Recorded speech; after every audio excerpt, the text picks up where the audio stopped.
அஸ்ஸலாமு அலைக்கும் வரஹமத்துல்லாஹி வபரகத்துஹு. சட்டுன்னு ஒரு மார்னிங் பிரேக்ஃபாஸ்ட் செஞ்சிடலாமா? ஸ்கூல் போகிற கிட்ஸுக்கு கண்டிப்பாக இந்த மாதிரி செஞ்சு கொடுத்தீங்கன்னா டிஃபன் பாக்ஸ் காலியாக தான் வரும், ஐ ஆம் ஷுர். ஸோ என்னோடய வாய்ஸ் கொஞ்சம் த்ரோட் பெயினாக இருக்கனால கொஞ்சம் அட்ஜஸ்ட் பண்ணிக்கோங்க. ஃபஸ்ட்டு சேமியா பாயில் பண்ணி எடுத்து வச்சுக்கலாம். அதுக்கப்புறம் ஒரு கடாயில் ஆயில் விட்டுட்டு வெங்காயம், கேரட், முட்டைக்கோஸ், உங்களுக்கு என்ன வெஜிடபிள்ஸ் வேணும், பீன்ஸ், கேப்சிகம் கூட ஆட் பண்ணலாம், நல்லாயிருக்கும். ஒரு 2 பச்சை மிளகா, அதுக்கப்புறம் உங்களுக்கு தேவையான அளவு பச்சை மிளகா, அதாவது காரத்துக்கு தகுந்த மாதிரி ஆட் பண்ணிக்கோங்க. நான் அயான் குட்டிக்கு கொடுக்கறனால 2 பச்சை மிளகா தான் ஆட் பண்ணியிருக்கேன்.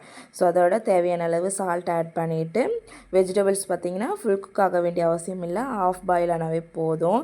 ஆஃப் குக் ஆகிடுச்சு. இப்போ நம்ம 3 முட்டையை இதோட ஆட் பண்ணிக்கலாம்.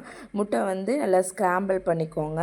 ஸ்க்ராம்பிள் பண்ணிவிட்டு அந்த வெஜிடபிள்ஸோடையே சேர்த்து மிக்ஸ் பண்ணிக்கலாம். மிக்ஸ் பண்ணிவிட்டு ஒரு 1/2 டீஸ்பூன் அளவுக்கு கரம் மசாலா மட்டும் ஆட் பண்ணிக்கோங்க. ஸோ கரம் மசாலா போட்டிங்கன்னா அந்த எக்கோட அந்த ஸ்மெல் இருக்காது. தென் டேஸ்ட் நல்லாயிருக்கும். கொஞ்சமாக மட்டும் ஆட் பண்ணிக்கோங்க.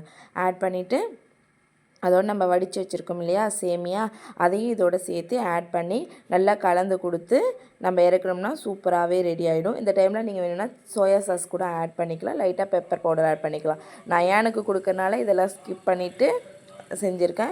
மசாலா நல்லாவே இருக்கும். அதில் ட்ரை பண்ணி பார்த்துட்டு எனக்கு எப்படி இருக்குதுன்னு சொல்லிட்டு கமெண்ட் செக்ஷனில் கமெண்ட் பண்ணுங்கள். கண்டிப்பாக நம்ம கிட்ஸுக்கு இந்த மாதிரி செஞ்சு கொடுக்கும்போது அவங்க வெஜிடபிள்ஸும் சாப்பிட்ட மாதிரி இருக்கும், எக்கும் ப்ரோட்டீன். ஸோ ஓகே, அல்ஹம்துலில்லாஹ் அவங்க சாப்பிட்ட மாதிரி ஒரு ஃபுல்ஃபில்லாக இருக்கும். கண்டிப்பாக பாக்ஸ் காலியாக தான் வரும், ஐ எம் ஷுர். ஸோ கண்டிப்பாக நம்மளோட சேனல் பிடிச்சிருக்குன்னு நினைக்கிறேன். பிடிச்சிருந்தா சேனலை சப்ஸ்கிரைப் பண்ணிக்கோங்க. தேங்க்ஸ் ஃபார் வாட்சிங்.